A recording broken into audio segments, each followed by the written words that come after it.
ఏడుకొండవాడ వెంకటరమణ గోవింద గోవింద, ఆపద్ బాంధవ అనాథ రక్షక గోవింద గోవింద గోవింద గోవింద, అఖిలాండ కోటి బ్రహ్మాండ నాయక గోవింద గోవింద. ఓం నమో వెంకటేశాయ. ఏడుకొండవాడ గోవింద గోవింద. ఈరోజు మన పలంనేరు పెద్దలు, శాసనసభ్యులు, గౌరవనీయులు అమరన్న గారికి ప్రియ శిష్యుడు, తన కుటుంబ సభ్యులు ఒక భాగమైనటువంటి మన రామచంద్ర గారు, అదేవిధంగా మన మురళి గారు, ఇక్కడ ఉన్న వాళ్ళంతా మన కుటుంబ సభ్యులు. సుమారు ఎంతమంది, ఒక 30 మంది జీడిమాకులపల్లి నుంచి మన అమరన్న గారు గెలవాలి, చంద్రబాబు నాయుడు ముఖ్యమంత్రిగా రావాలి, ఈ రాష్ట్రం బాగుపడాలనే ఉద్దేశంతో కొన్ని రోజుల నుంచి వాళ్ళు దీక్ష పూనినారు.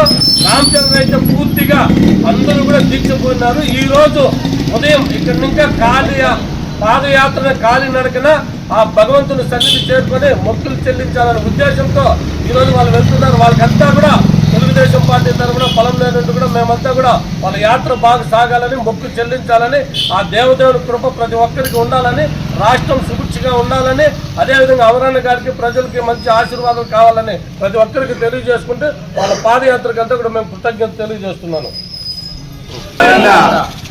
ఈరోజు మాకందరికీ ఒక శుభదినం. ఎందుకంటే దాదాపు 2 సంవత్సరాల నుంచి నిష్ఠా నిబంధనలతో ఆ ఏడుకొండల వెంకటేశ్వర స్వామి సన్నిధిలో వెళ్ళి ముక్కుబడి చేసుకొని వచ్చి 2 సంవత్సరాలు అయింది.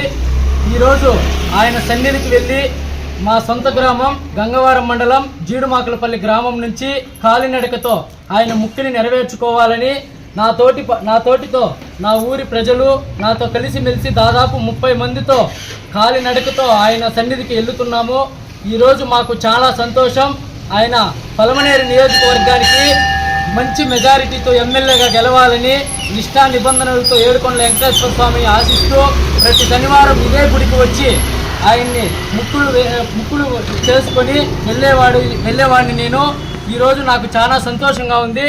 కాబట్టి మా యాత్ర సుఖ సంతోషాలతో ఆనందాలతో కలిసిమెలిసి ఈరోజు ఈ గుడి నుంచి ఎలా వెళ్తున్నామో తిరిగి మళ్ళా మా సొంత గ్రామానికి అదే సంతోషంతో మా ముక్కుబడి చెల్లించుకొని తిరిగి రావాలని, అదేవిధంగా మాకు చిన్న బాధాకరమైనది, మా అమరన్న గారికి మంత్రి త్వరలోనే అనౌన్స్ చేస్తారని ఆయనకి ఇక్కడే మాట ఇచ్చాను.